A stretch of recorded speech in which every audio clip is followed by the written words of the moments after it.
إنما يخشى الله من عباده العلماء.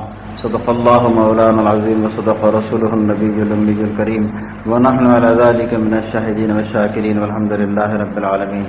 قابل صد احترام علماء ملت اسلامیہ، عزیز طلباء، محترم بزرگوں، پیارے نوجوان ساتھیوں، آئیے ہم سب مل کر اپنے پیارے آقا مولا جناب احمد مصطفیٰ محمد مصطفیٰ صلی اللہ تعالیٰ علیہ وسلم کی بارگاہ بے کس پناہ میں حصول خیر و برکت کے لیے سب سے پہلے ہدیہ درود پاک پیش کر دیں. اللہم صلی علی سیدنا محمد والکرم وآلہ الکرام وابنہ الکریم مبارک وسلم صلاۃ و سلام علیک یا رسول اللہ یا نبی اللہ یا حبیب اللہ. سفر کی تکان رات بھر کا جگا ہوا اور پھر دن میں آرام نہیں. سننے والے سوتے ہیں لیکن مجھے اندیشہ ہے کہیں میں بولتے بولتے نہ سو جاؤں. یہ میرا حال ہے. نہیں معلوم کون حضرات تھے جو دعوت دینے کے لیے آئے. ویسے ہی میں آنکھ بند کر پڑا ہوا تھا، نہیں چاہتا تھا کہ میں آنکھ بھی کھولوں. طبیعت ہی ایسی تھی، بس انہوں نے مدرسہ غوثیہ کا نام لیا تو میں نے ہاں کہہ دیا. ہاں میں تقریر کروں گا، ورنہ میں چاہتا یہ تھا کہ میں آج خوب آرام کرتا رات میں. پھر کل سفر ہے، پھر پروگرام ہے. اللہ کی قدرت کو نہ کسی نے آج تک سمجھا ہے نہ کوئی سمجھے گا. اسی طریقے سے حضور صلی اللہ تعالی وسلم یا دیگر انبیاء کرام علیہم الصلوۃ والتسلیم کے معجزات کو نہ آج تک کسی کی عقل نے پایا ہے، نہ سمجھا ہے، نہ کبھی کوئی سمجھے گا. اگر اللہ کی قدرت کو انسان سمجھ لے تو پھر وہ قدرت نہ رہے، اور معجزے کو انسان اگر سمجھ لے تو معجزہ نہ رہے. معجزہ کہتے ہی ہے ایسے کام کو جو انسانی عقل کو عاجز کر دے. اور انسانی عقلیں کب عاجز ہوتی ہے؟ جب ان کی عقل سے بات اوپر ہوتی ہے تب وہ عاجز ہو جاتی ہے. مجبور کر دے انسانی عقل کو، اسے معجزہ کہتے ہیں. کیا تخلیقاً ایسا ہے کہ پتھر بولنے لگے، پتھر سننے لگے، پتھر سمجھنے لگے؟ عقلاً یہ سب محال ہے. اللہ تعالیٰ نے پتھر کو بے حس و حرکت پیدا کیا ہے، اس میں کسی بھی قسم کا کوئی احساس نہیں ہے. لیکن اگر اللہ کا نبی چاہے تو پتھر سنے بھی، پتھر سمجھے بھی، پتھر بولے.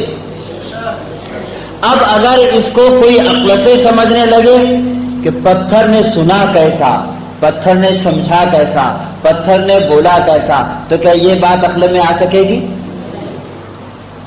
عقل میں نہیں آ سکے گی. حضور صلی اللہ تعالی علیہ وسلم خاتم النبیین ہے،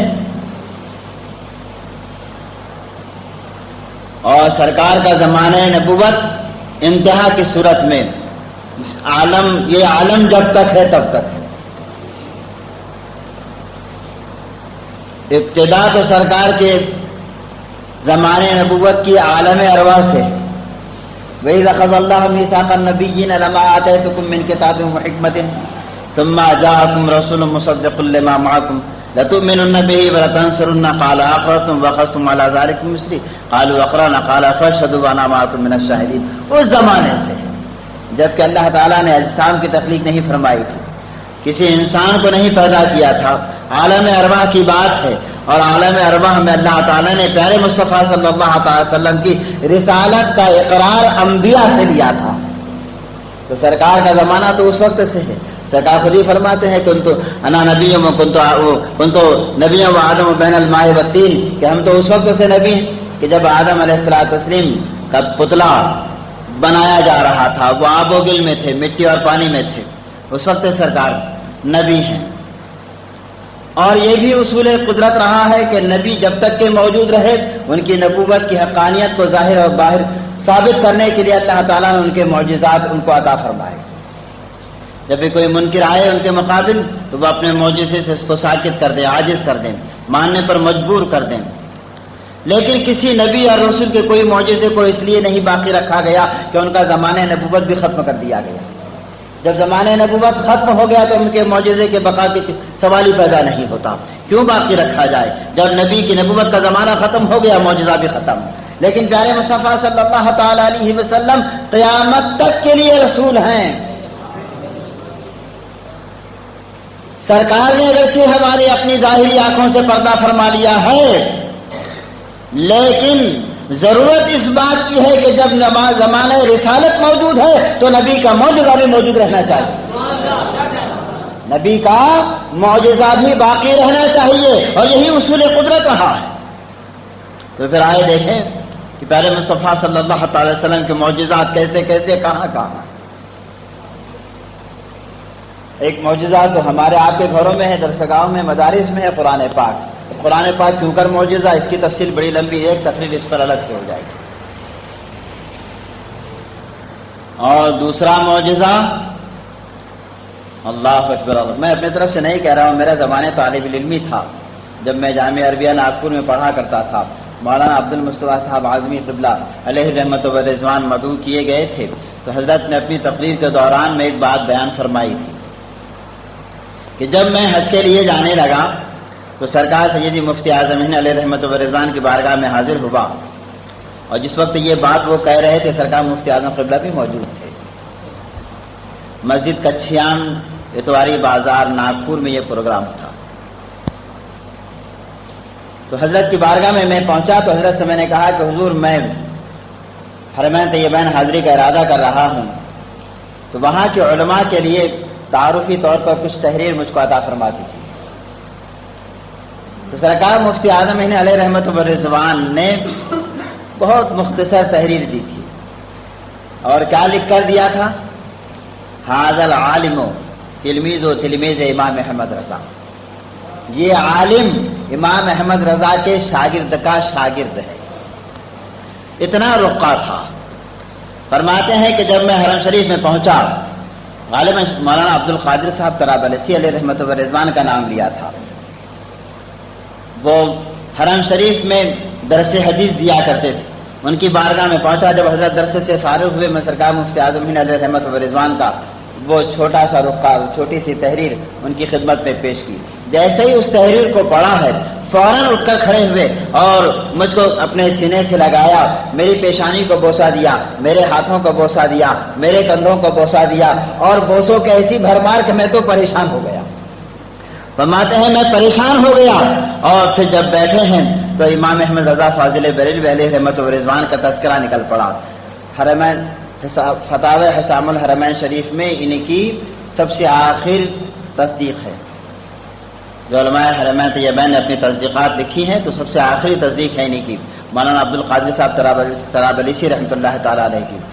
تو مولانا عبد القادر صاحب طرابلسی رحمۃ اللہ تعالی علیہ جو حرم شریف کے شیخ الحدیث ہیں، جاہل اگر کسی کی کوئی تعریف کرے تو اس کی تعریف کا کوئی اعتبار نہیں کیا جاتا. وہ جاہل ہے، نہ معلوم کیا کہہ رہا ہے، کیا بک رہا ہے. آیا جو کچھ کہہ رہا ہے وہ حقیقت سے قریب ہے یا بعید ہے، سچ ہے یا جھوٹ ہے، جاہل کی کسی بات کا کوئی اعتبار نہیں کیا جائے گا. لیکن مولانا عبد القادر صاحب طرابلسی رحمۃ اللہ تعالی علیہ ان بزرگوں میں سے ہیں کہ جن کی بات کا اعتبار کیا جاتا ہے. وہ حرم شریف کے شیخ الحدیث ہیں. اعلیٰ حضرت فاضل بریلوی علیہ رحمت و رضوان کی زیارت کا شرف حاصل کیا ہے. فرماتے ہیں مولانا احمد رضا خان علیہ رحمت و رضوان ہوا آیت من آیت اللہ و معجزات من معجزات رسول اللہ. وہ اللہ کی نشانیوں میں سے ایک نشانی ہے، اللہ کی قدرت کی نشانیوں میں سے ایک نشانی، اور پیارے مصطفیٰ صلی اللہ تعالی وسلم کے معجزات میں سے ایک معجزہ. اور امام احمد رضا فاضل بریلوی علیہ رحمت و رضوان. اب آئیے میں آپ کو بتاؤں کہ اعلیٰ حضرت فاضل بریلوی علیہ رحمت و رضوان کیسے اللہ کے قدرت کی نشانی ہے اور کیسے پیارے مصطفیٰ صلی اللہ تعالی وسلم کا معجزہ ہے. درود پاک پڑھ لیجیے. اللہم صلی علی سیدنا و شفینا مولانا محمد معدن الجود والکرم وآلہ الکرام وابنہ الکریم وبارک وسلم صلاۃ و سلام علیک یا رسول اللہ یا نبی اللہ یا حبیب اللہ. اعلیٰ حضرت فاضل بریلوی علیہ رحمت و رضوان کی عمر شریف 8 سالہ ہے. کتنے سال کی عمر ہے؟ 8 سال کی عمر ہے. ہمارے یہاں 8 سال کی عمر میں ہمارے بچے قاعدہ بغدادی سے بھی ناواقف رہتے ہیں. ختم کرنے والے بچے شاذ و نادر. جی لیکن 8 سال کی عمر میں اعلیٰ حضرت فاضل بریلوی علیہ رحمت و رضوان نے ہدایت النحو، جو عربی گرامر کی عربی میں کتاب ہے، اس کی شرح عربی میں تحریر فرمائی۔ 8 سال کی عمر میں عربی زبان کا گرامر اور اس کی کتاب ہدایت النحو اور اس کی شرح عربی میں تحریر فرمائی ہے۔ یہ سب سے پہلی تصنیف اعلیٰ حضرت فاضل بریلوی علیہ رحمت و رضوان کی۔ اس سے بھی پہلے کا ایک واقعہ ہے، اعلیٰ حضرت فاضل بریلوی علیہ رحمت و رضوان کی غالباً 6 سال سے بھی کم عمر ہے، اور گلی میں کوئی سائل آئے، آپ دینے کے لیے باہر تشریف لائے، تو وہ سائل کوئی اور سائل تھے، وہ مانگنے والے نہیں تھے، مانگنے کو ایک ذریعہ بنایا تھا در پر آنے کا۔ انہوں نے اعلیٰ حضرت فاضل بریلوی علیہ رحمت و رضوان سے عربی میں گفتگو فرمائی، اور اعلیٰ حضرت فاضل بریلوی عربی ہی میں ان کے جوابات عطا فرمائے۔ یہ 6 سال سے کم عمری کا زمانہ ہے اعلیٰ حضرت فاضل بریلوی علیہ رحمت و رضوان کا۔ وہ ہندوستان کے رہنے والے، اردو ان کی مادری زبان۔ کہاں سے سیکھا ہے یہ سب؟ آیت من آیات اللہ و معجزات من معجزات رسول۔ اعلیٰ حضرت فاضل بریلوی علیہ رحمت و رضوان کو لوگ حافظ کہا کرتے تھے، اور حالانکہ آپ حافظ نہیں تھے۔ سوالات میں، تحریر میں حافظ لکھ دیا کرتے تھے۔ اعلیٰ حضرت فاضل بریلوی علیہ رحمت و رضوان کا ایک مرتبہ احساس ہوا کہ میں حافظ نہیں ہوں، اور لوگ مجھ کو حافظ لکھتے ہیں، خامخواہ کے لیے جھوٹ ہو جاتا ہے۔ ارادہ کیا کہ میں قرآن پاک کا حفظ کر لوں۔ ایک بہترین صحیح پڑھنے والے حافظ صاحب کو طلب کیا اور کہا کہ آپ روزانہ رات میں جب تمام ضروریات سے ہم فارغ ہو جائیں، سب لوگ چلے جائیں، تو ایک پارہ ہم کو سنا دیا کریں۔ وہ امام بنتے، اعلیٰ حضرت فاضل بریلوی علیہ رحمت و رضوان مقتدی بنتے، وہ 2 رکعات میں ایک پارہ اعلیٰ حضرت کو سنا دیتے، اور پھر اعلیٰ حضرت امام بنتے اور وہ مقتدی، اور وہی سنا ہوا پارہ اعلیٰ حضرت پھر ان کو سنا دیتے۔ جی یہ کیا ہے؟ آیت من آیات اللہ و معجزات من معجزات رسول اللہ۔ ایک مرتبہ کیا 10 مرتبہ صرف ہم اگر اپنا اردو کا کارڈ پوسٹ سے جایا ہوا ہے اگر اس کو پڑھے تو وہ حفظ نہیں ہوتا۔ اور اعلیٰ حضرت فاضل بریلوی علیہ رحمت و رضوان ایک مرتبہ سن لے قرآن پاک حفظ ہو جائے، ایک مرتبہ سن لے قرآن پاک کے حافظ بن جائیں۔ ایک مرتبہ پیلی بھیت شریف میں اعلیٰ حضرت فاضل بریلوی کا تشریف لے جانا ہوا، محدث صورتی رحمۃ اللہ تعالی علیہ، جو اعلیٰ حضرت کے ہم زمانہ ہے، ہم عصر ہیں، ویسے بزرگ نہیں ہے، بہت بڑے بزرگ ہیں، محدث صورتی رحمۃ اللہ تعالی علیہ، بڑے بڑے اکابر علماء کے استاد ہیں۔ اعلیٰ حضرت سے بہت زیادہ بے تکلفی تھی، اور ان کی مجلس میں بہت زیادہ اعلیٰ حضرت کا ذکر ہوا کرتا تھا۔ حضور محدث اعظم ہند علیہ رحمت و رضوان، ہاشمی میاں مدنی میاں کے والد ماجد علیہ رحمت و رضوان، یہ محدث صورتی رحمۃ اللہ تعالی علیہ کے شاگرد ہیں۔ پوچھنے لگے ایک مرتبہ محدث صورتی رحمۃ اللہ تعالی علیہ سے کہ حضرت آپ حضرت مولانا فضل الرحمان صاحب گنج مراد آبادی رحمۃ اللہ تعالی علیہ کے مرید ہیں، آپ کے وہ پیر ہیں، لیکن آپ کی مجلس میں ہم نے شاذ و نادر کبھی آپ کے اپنے پیر کا ذکر سنا ہو، لیکن صبح شام اٹھتے بیٹھتے بہت زیادہ طریقے آپ اعلیٰ حضرت فاضل بریلوی کا ذکر کرتے ہیں، آخر اس کی وجہ کیا ہے؟ تو فرماتے ہیں کہ میں مولانا فضل الرحمان صاحب گنج مراد آبادی کا مرید ہوا اس حیثیت سے کہ بھائی مرید ہوتے ہیں، مرید ہو گیا، مرید ہوتے ہیں، مرید ہو گیا، لیکن جب سے اعلیٰ حضرت فاضل بریلوی کی صحبت ملی ہے اس وقت سے معلوم ہوا کہ ایمان کسے کہتے ہیں، اور اعلیٰ حضرت فاضل بریلوی کی صحبت نے ایمان کامل اس طریقے سے عطا کیا ہے کہ اب ہمارے رگ و ریشے میں ایمان جم گیا ہے، رچ گیا، بس گیا۔ اللہ اکبر، اللہ اکبر۔ تو جس نے اتنی بڑی نعمت عطا کی اس کا ذکر نہ کریں تو کس کا ذکر کریں؟ یہ محدث صورتی رحمۃ اللہ تعالی علیہ۔ اعلیٰ حضرت فاضل بریلوی کے کتب خانے میں دنیا بھر کی کتابیں تھیں، لیکن ایک کتاب جس کا نام میرے ذہن سے اتر گیا، حضرت کو معلوم ہوگا، ذہن میں ہوگی بات۔ کہا کہ حضرت وہ فلاں کتاب ہمارے کتب خانے میں نہیں ہے، اگر آپ چلتے وقت ہمارے ہمراہ کر دیں تو نوازش ہوگی۔ محدث صورتی رحمۃ اللہ تعالیٰ نے فوراً کتاب لا کر حاضر کر دی۔ اتفاق کے اس دن اعلیٰ حضرت فاضل بریلوی علیہ رحمت و رضوان کی روانگی ملتوی ہو گئی کسی وجہ سے۔ رات میں وہ سینکڑوں صفحات پر پھیلی ہوئی ضخیم عربی کتاب اعلیٰ حضرت فاضل بریلوی علیہ رحمت و رضوان نے پوری مطالعہ کر لی۔ جب دوسرے دن روانگی کا وقت ہوا، محدث سورتی رحمۃ اللہ تعالی علیہ وداع کرنے کے لیے آئے تو اعلیٰ حضرت فاضل بریلوی نے کتاب واپس کر دی. تو کہنے لگے حضور میں نے تو فوراً کوئی مطالبہ نہیں کیا، مانگی نہیں آپ سے کتاب، یہ آپ اپنے ساتھ لے جائیے اور پھر مطالعے کے بعد آپ جب چاہیں واپس کر دیں. اعلیٰ حضرت فاضل بریلوی فرماتے ہیں کہ محدث صاحب میں نے رات کتاب کا مطالعہ کر لیا، رات کتاب کا مطالعہ کر لیا، زندگی بھر کے لیے اس کے مضامین سینے میں اب محفوظ ہو گئے، اور جب بھی چاہوں گا صفحہ سطر کے ساتھ اس کتاب کا حوالہ اپنے فتوے میں نقل کر دوں گا. اللہ اکبر. یہ سب کیا ہے؟ آیت من آیات اللہ و معجزات من معجزات رسول اللہ. محدث اعظم علیہ رحمت و رضوان فرمایا کرتے تھے کہ یہ بات میں نے کسی اور کے منہ سے نہیں، محدث صاحب اللہ کے منہ سے سنی ہے. ہاں، اعلیٰ حضرت کا یوم اعلیٰ حضرت اس وقت بھی ناگپور میں منایا گیا تھا. حضور سرکار مفتی اعظم اللہ کی صدارت تھی اور مقرر خصوصی محدث اعظم علیہ رحمت و رضوان تھے. خطبہ صدارت ان کا ہی تھا، انہوں نے ہی دیا تھا، وہ خطبہ صدارت بھی چھپ چکا ہے. تو محدث اعظم علیہ رحمت و رضوان نے فرمایا تھا کہ 1400 برس میں اسلام پر لکھی ہوئی تمام کتابوں کا اگر کوئی حافظ ہے تو امام احمد رضا فاضل بریلوی.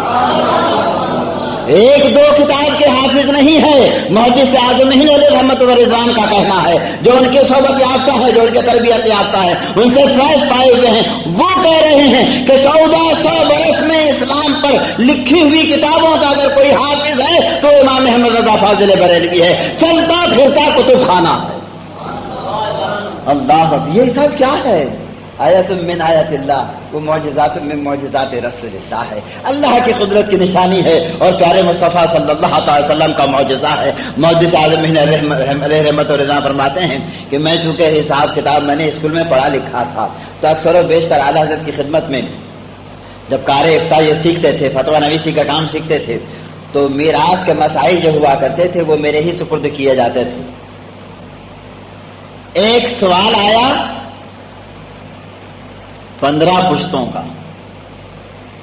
کتنی پشتوں کا؟ 15 پشتوں کا.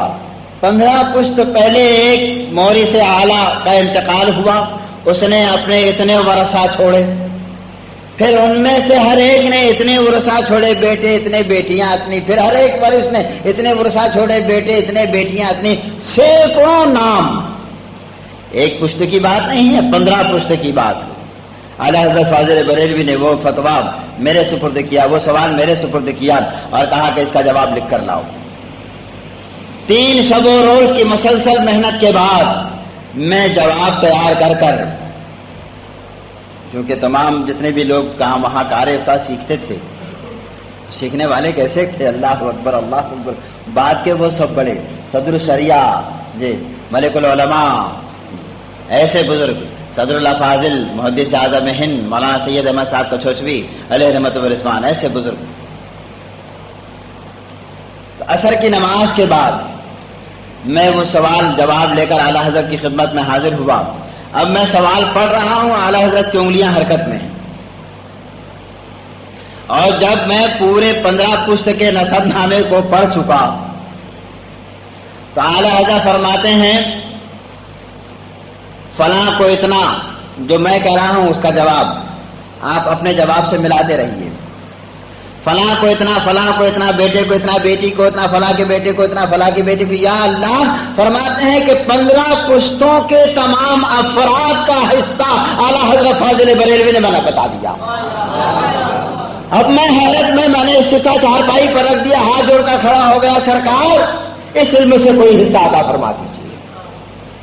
یہ کیا ہے کہ میں 3 دن کی لگاتار محنت کے بعد اگر کوئی مجھ سے صرف زندوں کے نام پوچھے تو میں بغیر سوال دیکھے نہیں بتا سکوں. اور آپ کا یہ عالم ہے کہ زندے مردے سب کے حصوں کے ساتھ کیا بتا رہے ہیں، ناموں کے ساتھ حصے بتا رہے ہیں. یہ کون سا علم ہے؟ تو اعلیٰ حضرت فاضل بریلوی فرماتے ہیں کہ میاں میرے پاس کیا ہے، سب کچھ تمہارے ہی دادا سرکار غوث پاک کی عطا ہے، ان کا کرم ہے، میں تو کچھ بھی نہیں رکھتا.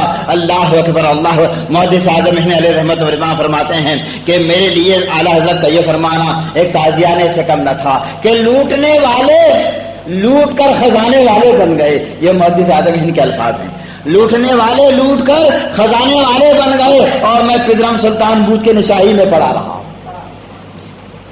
ایک طرف تو یہ بات ہے اور دوسری طرف محدث اعظم ہند علیہ رحمت رضوان یہ بھی فرماتے ہیں کہ جو بڑے ہوتے ہیں ان کا انکسار کا عالم کیا ہوتا ہے کہ سب کچھ رکھتے ہوئے کیا فرما رہے ہیں, میرے پاس کچھ بھی نہیں ہے, میرے پاس کچھ بھی نہیں ہے. تو یہ سب کیا ہے؟ آیت من آیات اللہ و معجزات من معجزات رسول اللہ ہے, اللہ کی قدرت کی نشانی ہے. اور حضور صلی اللہ علیہ وسلم کے معجزات میں سے ایک معجزہ ہے اعلیٰ حضرت فاضل بریلوی علیہ رحمت و رضوان کی 13 سال 10 مہینے کی عمر میں تمام علوم سے فارغ ہو گئے.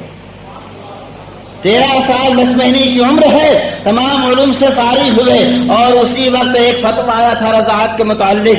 اعلیٰ حضرت فاضل بریلوی نے اس کا صحیح جواب تحریر فرمایا تو والد ماجد نے قاری افتاء بھی اسی دن جس دن دستار بندی ہوئی تھی سپرد فرما دیا. 13 سال 10 مہینے کی عمر میں تمام علوم سے فارغ ہوئے اور منصب افتاء پر فائز ہوئے. اس وقت سے لے کر بقیہ زندگی اعلیٰ حضرت کل 65 برس اس دنیا میں جیے ہیں. کتنے برس؟ 65 برس. پیدائش سے لے کر وصال تک اگر زندگی پر آپ کی تصانیف کے صفحات کو تقسیم کیا جائے تو روزانہ غالباً 33 صفحہ یومیہ پڑھتا ہے. تحریر روزانہ 33 صفحہ, اور تحریریں وہ تحریریں اللہ اکبر اللہ اکبر کہ ایسے ایسے علوم کہ آج جن کے نام سے بھی کان واقف نہیں. وہ ان علوم کے جاننے والے تو درکنار, بہت دور کی بات رہی, اب ان علوم کے نام سے بھی لوگ واقف نہیں ہے. ایسے ایسے علوم و فنون کو اعلیٰ حضرت فاضل بریلوی نے جو مردہ ہو چکے تھے زندہ فرمایا. 50 سے زائد علوم کے ماہر اعلیٰ حضرت فاضل بریلوی. اور فتاوی رضویہ شریف دنیا جانتی ہے, ہزاروں ہزار صفحات پر پھیلی ہوئی ایک تصنیف. وہی ایک تصنیف, میں اپنے طرف سے یہ بات نہیں کہہ رہا ہوں, ایک غیر قانون داں ہے جسٹس آنند نارائن ملا, یہ الہ آباد ہائی کورٹ کا ریٹائر چیف جج, یہ مسلم پرسنل لا کا مصنف بھی ہے, اسی کا لکھا ہوا مسلم لا آج کورٹوں میں چلتا ہے. اس کا یہ اقرار ہے کہ فقہ حنفی پر اگر تحقیقی کام ہوا ہے ہندوستان میں تو یا تو فتاوی عالمگیری میں ہے یا فتاوی رضویہ میں ہے. فتاوی عالمگیری کسی ایک عالم کی تصنیف ہے نہیں, کسی ایک عالم کی تصنیف نہیں ہے. حضرت عالمگیر رحمۃ اللہ تعالی علیہ نے اپنے حدود سلطنت میں چونکہ تقاضات کے معاملوں کے اندر ایک ہی قسم کے نوعیت کے مسئلے ہوتے, مقدمے ہوتے اور الگ الگ جگہوں کے قاضیوں کے فیصلے الگ الگ ہو جاتے. مقدمے کی نوعیت ایک ہوتی لیکن فیصلے جدا جدا ہوتے. تو علماء میں علماء کے فیصلے میں اس قسم کا جو ٹکراؤ آتا تھا, اس ٹکراؤ کو دور کرنے کے لیے ہر فن کے ماہر علماء کا ایک بورڈ بنا دیا تھا. غالباً 150 کے قریب اس میں علماء تھے. اس بورڈ میں کتنے علماء تھے؟ 150 کے قریب علماء, ہر ایک فن کے ماہر علماء تھے. اور وہ علماء اس کے صدر تھے حضرت ملا نظام الدین صاحب برہان پوری رحمۃ اللہ تعالی علیہ. وہ علماء ایک ایک مسئلے پر بحث کرتے اور جب مسئلہ نکھر جاتا, صاف ہو جاتا, تب کہیں وہ کتاب میں نقل کیا جاتا, تحریر کر دیا جاتا. اس طریقے سے فتاوی عالمگیری کی ترتیب ہوئی ہے. 150 علماء کی برسوں برس کی محنتوں اور مباحثوں کا نچوڑ ہے فتاوی عالمگیری.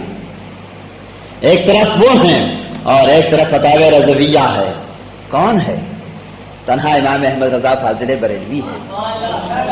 150 علماء اس وقت کے, آج سے 400-300 برس پہلے کے 150 علماء کا ایک بورڈ ایک طرف ہے جو تحقیقی کام برس برس انجام دے کر فتاوی عالمگیری کو مرتب کر رہا ہے, اور دوسری جانب تنہا امام احمد رضا فاضل بریلوی علیہ رحمت و رضوان ہے کہ انہوں نے ایسی تحقیق فرمائی کہ اپنے نہیں غیر اقرار کرنے پر مجبور ہو گئے ہیں کہ اگر تحقیقی کام فقہ حنفی پر اگر ہوا ہے تو یا تو فتاوی عالمگیری میں ہوا ہے یا فتاوی رضویہ شریف کے اندر ہوا ہے. اللہ اکبر اللہ اکبر. اور پھر جو نئے نئے آئے ہوئے مسائل, یہ سب اللہ کی قدرت ہے. اللہ جس سے چاہے جیسا کام لے ہے نہیں. نوٹ کا مسئلہ آیا, پہلی جنگ جو پہلی جنگ عظیم ہوئی تھی نا 1916 سے 20 تک کا غالباً اس کا زمانہ ہے، 14 سے، تو اس کے پہلے تک چاندی کے سکے چلا کرتے تھے، لیکن اس جنگ کے اثرات بد کا نتیجہ یہ نکلا کہ چاندی کے سکوں کا چلن بند ہوا اور کاغذ کا نوٹ چلنے لگا۔ تو اس کاغذ کے نوٹ کے بارے کے اندر سوال پوچھے گئے، ہر طرف سے سوالات آئے، لیکن علماء حیران اور پریشان ہے کہ اس کو سمن کیسے قرار دیں، اس نوٹ کو سکہ کیسے تسلیم کریں۔ مفتی اعظم احناف مکہ مکرمہ کی خدمت میں بھی سوال پہنچا، انہوں نے بھی عذر ظاہر کر دیا، لیکن جب اعلیٰ حضرت فاضل بریلوی علیہ رحمت و رضوان وہاں تشریف لے حاضر ہوئے حرمین طیبین میں، وہاں کے علماء نے اعلیٰ حضرت کی طرف رجوع کیا اور ایک سوال نامہ کاغذ کے نوٹ کے بارے میں اعلیٰ حضرت فاضل بریلوی کی خدمت میں پیش کیا گیا۔ اعلیٰ حضرت فاضل بریلوی سفر میں ہیں، کتب خانے میں نہیں بیٹھے ہیں، دارالافتاء میں نہیں بیٹھے ہیں، سفر میں ہیں، اعلیٰ حضرت سفر ہیں، اور اسی وقت قلم برداشتہ آپ نے ایک کتاب تحریر فرمائی، کفل الفقیہ الفاہم فی احکام قرطاس الدراہم، اور نوٹ کے جواز کا فتویٰ عطا فرمایا۔ دنیا پر یہ احسان ہے اعلیٰ حضرت فاضل بریلوی کا۔ اگر اعلیٰ حضرت فاضل بریلوی فقہ کی روشنی میں، ہمارے اسلاف کی تحریرات کی روشنی کے اندر اگر نوٹ کو جائز نہ قرار دیتے تو آج کیا عالم ہوتا، ہمارے لین دین اور ہماری کاروباری مصیبتوں کا کیا حال ہوتا۔ یہ اعلیٰ حضرت فاضل بریلوی کا پوری دنیا پر احسان ہے کہ آپ نے نوٹ کے چلن کو جائز قرار دیا ہے، اور ایسا ہی نہیں اپنے طرف سے نہیں، فتح القدیر کا حوالہ دیا ہے، فتح القدیر کا حوالہ دیا ہے۔ جب یہ فتویٰ بعد کے مفتی اعظم احناف کی نظروں سے گزرا اور جب فتح القدیر کے حوالے پر نظر گزری ان کی، تو پھڑک اٹھے اور کہنے لگے اینا جمال بن عبداللہ من هذا النص الصریح، کہ کہاں غافل رہ گئے جمال بن عبداللہ ایسی نص صریح سے، کیا ان کو یہ جزیہ نظر نہیں آیا؟ اللہ اکبر، یہ سب کیا آیات من آیات اللہ وہ معجزات من معجزات رسول اللہ ہے، یہ اللہ کی قدرت کی نشانی ہے، اور حضور صلی اللہ تعالی وسلم کے معجزات میں سے ایک معجزہ ہے۔ جیسے ابھی ہمارے بھائی نے ذکر کیا اپنی تقریر کے اندر، دیکھو ہم آج سب مرید ہوتے ہیں، نہیں ہوتے ہیں، ہونا بھی چاہیے، یہ سنت متوارثہ ہے، جو صحیح بزرگ ہیں ان سے ضرور مرید بنو، کس کے بنو؟ جو صحیح ہیں ان کے بنو، جو غلط ہیں ان کے مت بنو، ہم کسی کا نام نہیں لیتے، اس سلسلے میں بنو، اس سلسلے میں بنو، جتنے سلاسل شریعت طریقت ہیں وہ سب اپنی جگہ پر حق اور درست ہیں، صحیح ہیں، لیکن ہم مرید بنتے ہیں اپنی عاقبت درست کرنے کے لیے، ہم مرید بنتے ہیں اپنی عاقبت درست کرنے کے لیے، آخرت کی فکر کو ختم کرنے کے لیے، کسی اللہ والے کے دامن سے وابستہ ہو جائیں گے تو آخرت میں بیڑا پار ہو جائے گا۔ ایک مرتبہ بات آئی تو عرض کر رہا ہوں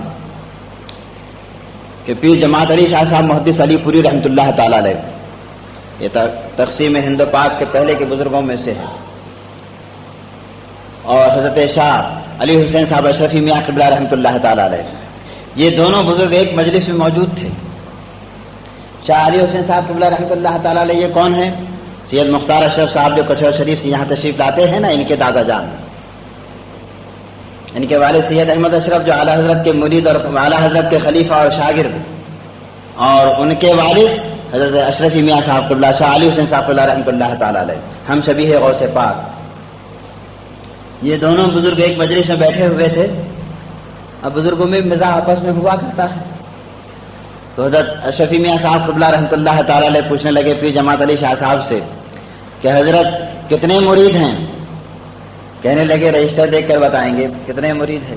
ان کے بہت سارے مرید تھے، پنجاب کے مشہور بزرگ ہیں۔ تو شاہ علی حسین صاحب قبلہ فرمانے لگے کہ میدان محشر میں حضرت رجسٹر لے کر جائیں گے؟ تو کہا آپ بتائیے آپ کے کتنے مرید ہیں؟ کہا 40 لاکھ مرید ہے۔ کیسے آپ کو معلوم کہ 40 لاکھ ہے؟ معلوم کیا مانا؟ جو عبا کا دامن اٹھایا 40 لاکھ دکھا دیے۔ کہا اسی طریقے سے اپنے دامن میں چھپا کر جنت میں لے کر چلا جاؤں گا۔ اللہ اکبر، اللہ اکبر۔ جی ہم بات یہ عرض کرنا چاہتے ہیں کہ مرید ہم بنتے ہیں کاہے کے لیے؟ اپنی عقبا کو سنوارنے کے لیے، اپنی آخرت میں کامیابی حاصل کرنے کے لیے ہم مرید بنا کرتے ہیں۔ اللہ اکبر، اللہ اکبر۔ اعلیٰ حضرت فاضل بریلوی علیہ رحمت و رضوان یہ بھی مرید ہوئے ہیں۔ جب مرید ہو کر ہوا یہ تھا، اکثر و بیشتر یہ عالم تھا کہ حضرت شاہ علیہ رسول مارحربی رحمۃ اللہ تعالی علیہ جب خانقاہ سے باہر تشریف لاتے تو باہر بیٹھے ہوئے فقراء اللہ اللہ کا نعرہ بلند کرتے. اعلیٰ حضرت فاضل بریلوی جب مرید ہوئے ہیں شاہ علیہ رسول مارحربی رحمۃ اللہ تعالی علیہ کے، نامعلوم پیر نے کیا عطا کیا. کچھ دیر کے لیے اعلیٰ حضرت فاضل بریلوی علیہ رحمت و رضوان فنا فی الشیخ کی منزل پر ایسے فائل ہو کر دیے گئے تھے کہ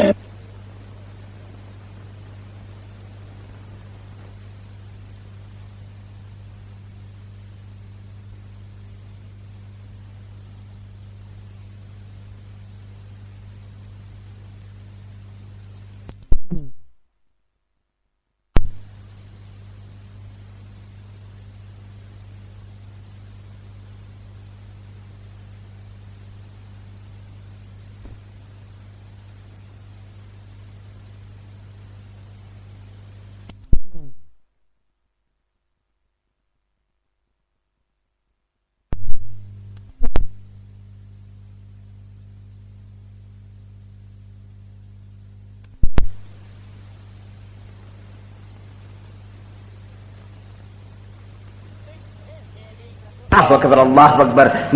تو شاہ علیہ رسول مارحربی رحمۃ اللہ تعالی علیہ فرماتے ہیں کہ اب تک بڑا پریشان تھا کہ اگر میدان محشر میں اللہ تعالیٰ مجھ سے یہ پوچھے گا کہ دنیا میں سے تو ہمارے لیے کیا لایا. اب پریشانی دور ہو گئی، اب پریشانی دور ہو گئی. اب اگر اللہ تعالیٰ مجھ سے یہ پوچھے گا کہ علیہ رسول دنیا سے تو ہمارے لیے کیا لایا، تو میں احمد رضا کا ہاتھ پیش کر دوں گا بارگاہ خدا بندی میں، میں احمد رضا کو لایا مولا رب العزت. اللہ اکبر اللہ اکبر. ہم مرید ہوتے ہیں اپنی پریشانی کو دور کرنے کے لیے، اور اعلیٰ حضرت فاضل بریلوی علیہ رحمت و رضوان مرید ہوئے تو پیر کی پریشانی دور ہو گئی. اللہ اکبر اللہ اکبر. یہ اعلیٰ حضرت فاضل بریلوی علیہ رحمت و رضوان جبل پور میں حاضر تشریف لے گئے تھے. عید الاسلام مولانا عبدالسلام صاحب جبل پوری رحمۃ اللہ تعالی علیہ جو اعلیٰ حضرت کے خلیفہ ہیں، بڑی منتوں اور سماجتوں کے بعد اعلیٰ حضرت کہیں باہر تشریف نہیں لے جاتے تھے، بہت کم، شاذ و نادر. عرصے تک جبل پور میں قیام رہا. ایک دن اعلیٰ حضرت فاضل بریلوی کا دریا رحمت جوش میں آیا. مولانا عبدالسلام صاحب جبل پوری رحمۃ اللہ تعالی علیہ کے گھر کی تمام چھوٹی چھوٹی بچیوں کو جمع فرمایا. تمام چھوٹی چھوٹی بچیاں سب جمع ہو گئی تو قلمدان پر اپنا رومال ڈالا. ایک ہاتھ قلمدان میں ہے، ایک ہاتھ قلمدان کے اوپر ہے، اور ایک ایک بچی سے پوچھتے تھے تم کو کون سا زیور پسند ہے، تم کو کون سا زیور پسند ہے. وہ چاندی کا زیور بتائے یا سونے کا زیور بتائے، بس قلمدان سے ہاتھ نکالا اور اس کو وہ زیور دیا. گھر کی تمام بچیوں کو زیورات تقسیم فرمائے، اور جب رومال اٹھایا تو وہی دوات اور قلم ہے، کچھ بھی نہیں ہے. اللہ اکبر اللہ اکبر. اعلیٰ حضرت فاضل بریلوی علیہ رحمت و رضوان اپنے وقت کے بہت بڑے ولی.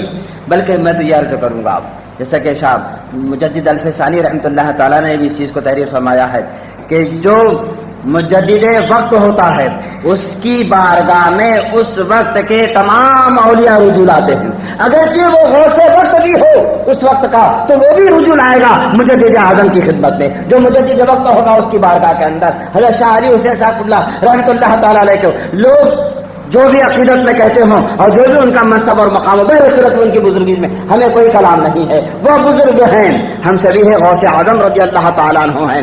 آج جو ماحول بگڑ رہا ہے، سنیت خانوں میں بٹ رہی ہے. خانے کون سے؟ پیری مریدی کے خانے. پیری مریدی کے خانوں میں سنیت بٹ رہی ہے. یہ بہت بڑا المیہ ہے. آج ایک سلسلے والا دوسرے سلسلے والے کو سلام کرنے کا روادار نہیں رہ رہا. کتنا بڑا افسوس کا مقام ہے، کتنے بڑے رنج اور دکھ کی بات ہے.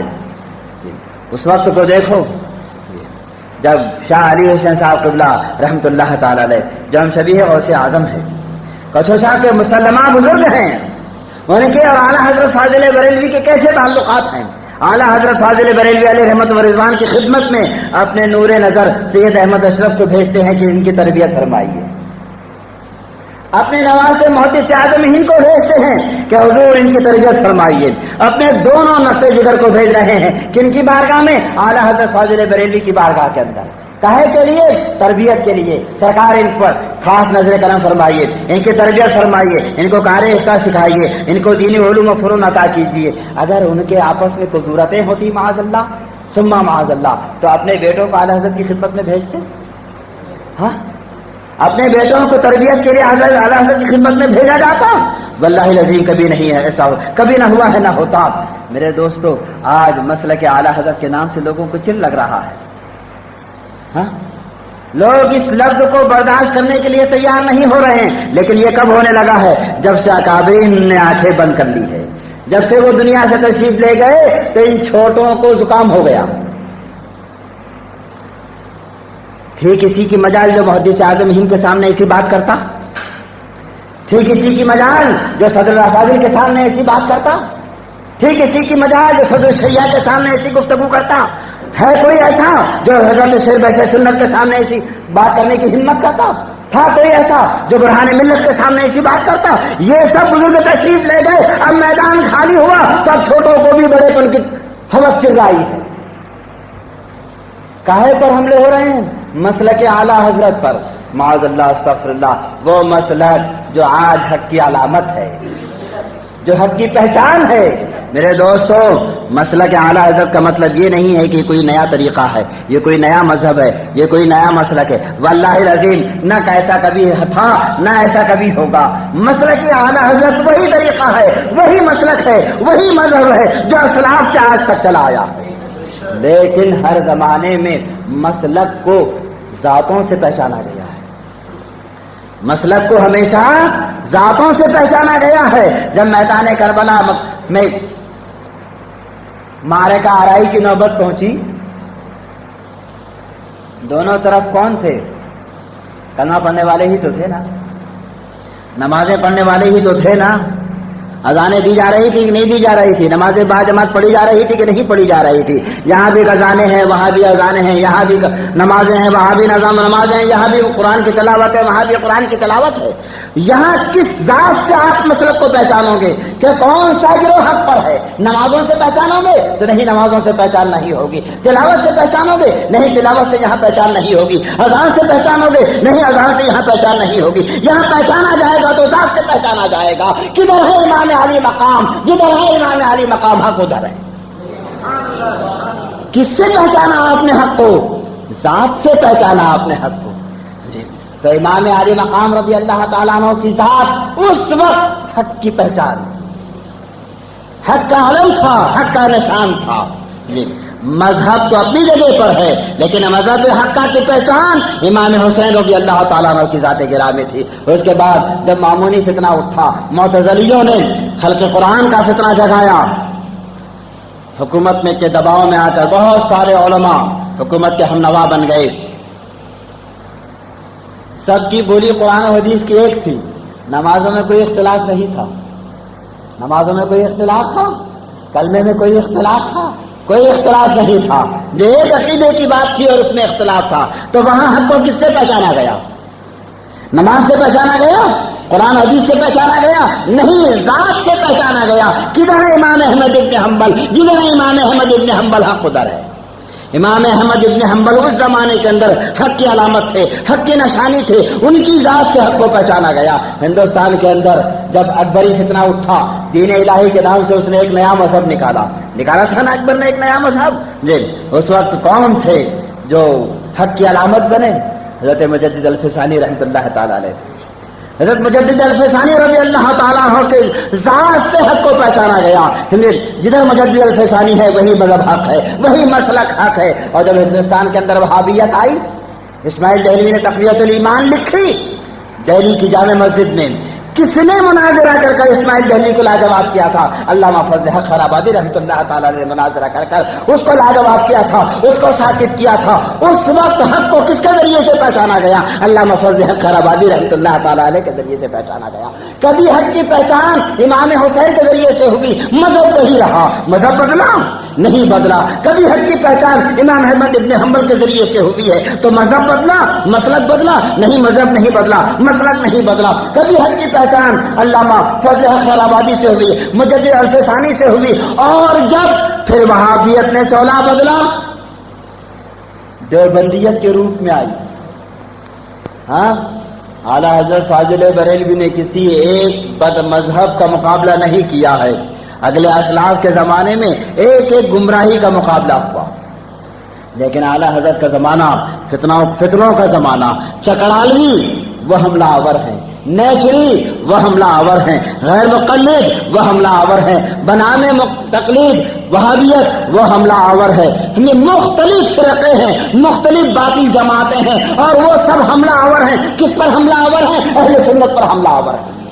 کہاں وہ حملے کر رہے ہیں؟ اہل سنت پر حملے کر رہے ہیں. کہاں سے وہ افرادی قوت حاصل کر رہے ہیں؟ اہل سنت سے حاصل کر رہے ہیں. اور تنہا امام احمد رضا فاضل بریلوی ہے کہ وہ ہر فتنے کا جواب دے رہے ہیں، ہر فتنے کا رد فرما رہے ہیں. تو ایسے عالم میں کہ ہر چار جانب سے جب حق پر باطل کی الغار ہو، اور امام احمد رضا فاضل بریلوی جب حق کے لیے سینہ سفر ہو جائے، تو اس وقت میں حق کو کس سے پہچانا جائے گا؟ امام احمد رضا فاضل بریلوی کی ذات سے پہچانا.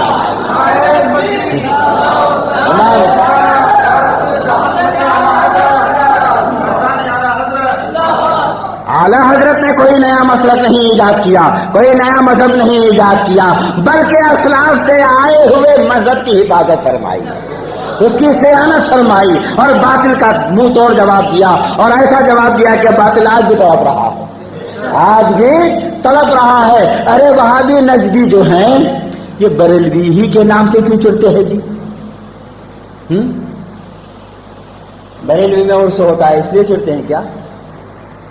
بریلی میں خانقاہ اس لیے چڑھتے ہیں؟ تو خانقاہ دنیا بھر میں پھیلی ہوئی ہے، خانقاہیں تو دنیا بھر میں پھیلی ہوئی ہے. سعودی عرب کو چھوڑ دیجئے تو جتنے بھی اسلامی ممالک ہیں وہاں آپ ہر جگہ خانقاہ پائیں گے، ہر جگہ عالی شان گنبد ہے، ہر جگہ بزرگان دین اور اولیاء امت کے مزارات مقدسہ ہیں، دینی درسگاہیں ہیں، سب ہے. لیکن نزدیک کس کا مخالف نہیں، نزدیک کسی کا مخالف نہیں ہے، صرف بریلویت کا مخالف ہے. اعلیٰ حضرت فاضل بریلوی کا مخالف ہے، امام احمد رضا فاضل بریلوی کا مخالف ہے. کیوں مخالف ہے؟ تو خانقاہ کی وجہ سے مخالف نہیں ہے، مراسم اہل سنت کی وجہ سے مخالف نہیں ہے. وہ جانتے ہیں اس چیز کو کہ دنیا کی ہر خانقاہ میں صرف رسم ہے، رسم، صرف مراسم ہے، مراسم. لیکن اعلیٰ حضرت فاضل بریلوی علیہ رحمت و رضوان نے ان مراسم اہل سنت کو دلائل کی ضمانت عطا فرما دی ہے، دلائل کی قوت عطا کر دی ہے. بریلی کو زیر کر لو، ہر جگہ زیر ہو جائے گا. بریلی کا اس لیے وہ مخالف بنا ہوا ہے کہ اعلیٰ حضرت فاضل بریلوی نے اپنی خود آزاد علمی صلاحیتوں سے قرآن اور حدیث اور اسلاف کے اقوال سے جتنے مراسم اہل سنت، جائز مراسم اہل سنت تھے، ان سب کو ویسا مدلل فرما دیا ہے کہ نزدیت آج بھی لاجواب ہے. اور اس لیے وہ بریلوی کے مخالف ہیں.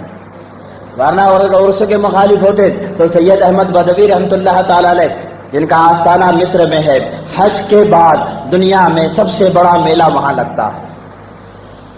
حج کے بعد دنیا کا سب سے بڑا میلہ سید احمد بدوی رحمۃ اللہ تعالی علیہ کے آستانے پر. سنا ہے کہ لگ بھگ 15-20 لاکھ لوگ عرس میں شرکت کرتے ہیں. یہ عالم ہوتا ہے وہاں عرس کا. تو اگر وہ عرس کے مخالف ہوتے تو وہاں کی مخالفت کرتے، لیکن وہ نہیں، وہ اس کی ان کو ضرورت نہیں ہے. ان کو تو فکر لاحق ہے. کس کی لاحق ہے فکر؟ کہ امام احمد رضا فاضل بریلوی نے ہر جائز رسم کو دلائل سے مضبوط کر دیا ہے. اور اس کا اگر توڑ ہو جائے، اس کو اگر زیر کر لیا جائے تو باقی تو سب رسمیں ہی مٹانا کوئی بڑی بات نہیں ہے. آج نزویت اور وہابیت اور غیر مقلدیت صرف اور صرف اعلیٰ حضرت فاضل بریلوی کی ذات کے دشمن ہے. کیوں دشمن ہے؟ کہ حق اعلیٰ حضرت فاضل بریلوی کے نام سے پہچانا جاتا ہے. اور ہم تو یہ کہیں گے میرے بھائی کہ یہ بھی اللہ کا فضل ہے. ہر طرف سنیت ہے. نزدیت کو چھوڑ دیجیے، آپ افغانستان میں چلے جائیے، وہاں بھی آپ کو سنیت ملے گی جی. تمام مراسم اہل سنت ملیں گے. شام عراق میں چلے جائیے، وہاں بھی تمام مراسم اہل سنت آپ کو ملیں گے.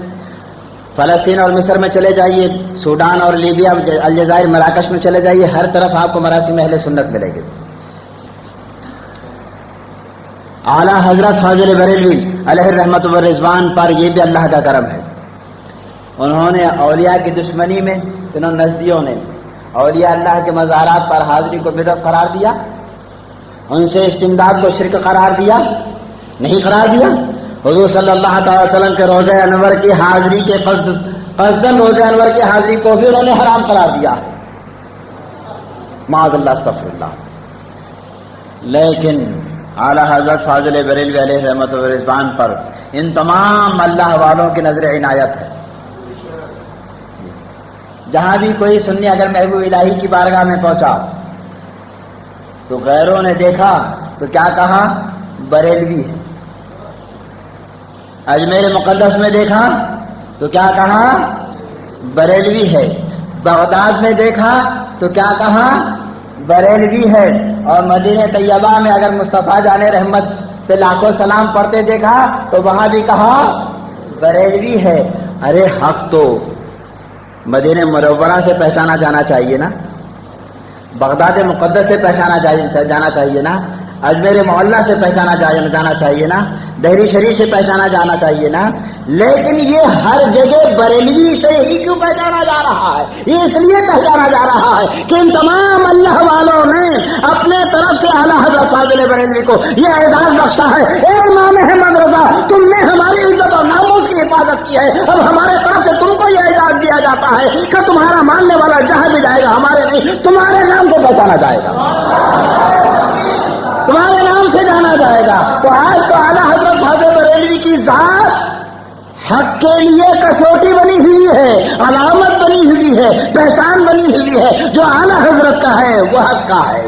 ہماری طرف سے نہیں کہہ رہے ہیں، علماء حرمین طیبین کا بھی یہی کہنا ہے کہ ہم ہندوستان سے آئے ہوئے لوگوں سے پوچھتے ہیں امام احمد رضا کے بارے میں، اگر امام احمد رضا کے بارے میں ہندوستان سے یا پاکستان سے آئے ہوئے آدمی نے یہ کہا کہ نہیں وہ بہت بڑے بزرگ ہیں، وہ ہمارے پیشوا ہیں، تو ہم سمجھ لیتے ہیں کہ یہ اہل سنت سے ہے، یہ اہل سنت سے ہے۔ اور جہاں امام احمد رضا کا نام سن کر اس نے اپنا جغرافیہ چہرے کا بدلا، ٹیڑھا موڑا منہ کیا، تو ہم سمجھ لیتے کہ اہل بدعت سے ہے، اہل بدعت سے ہے۔ آج پورے عالم اسلام میں اعلیٰ حضرت کی ذات نشان حق بنی ہوئی ہے، نشان حق بنی ہوئی، علامت حق بنی ہوئی، حق کی پہچان بنی ہوئی ہے۔ جو اعلیٰ حضرت کے نام سے چڑھے سمجھ لینا کہ حق سے چڑھ رہا ہے، وہ حق سے چڑھ رہا ہے۔ کتنی افسوس کی بات ہے کہ اپنے بزرگوں کا تعارف کرانے کے لیے تو اعلیٰ حضرت کے نام کو استعمال کیا جاتا ہے، اعلیٰ حضرت کے نام کو اپنے بزرگوں کا تعارف کرانے کے لیے استعمال کیا جاتا ہے، اور جب اعلیٰ حضرت کی بات آتی ہے تو دبی ہوئی زبان سے نہیں ذکر کرنا گوارا نہیں کیا جاتا۔ کتنے افسوس کا مقام ہے۔ نہیں میرے دوستو، حق حق ہے، اس کو لاکھ کوئی دبائے نہ کبھی دبا ہے نہ کبھی دبے گا۔ ہم آپ سب دعا کرتے ہیں اللہ سے کہ پروردگار عالم اعلیٰ حضرت فاضل بریلوی علیہ رحمت و رضوان ہی کے مسلک پر ہم کو زندہ رکھ اور اسی مسلک کے حق پر ہمارا خاتمہ فرما۔ وآخر دعوانا الحمدللہ۔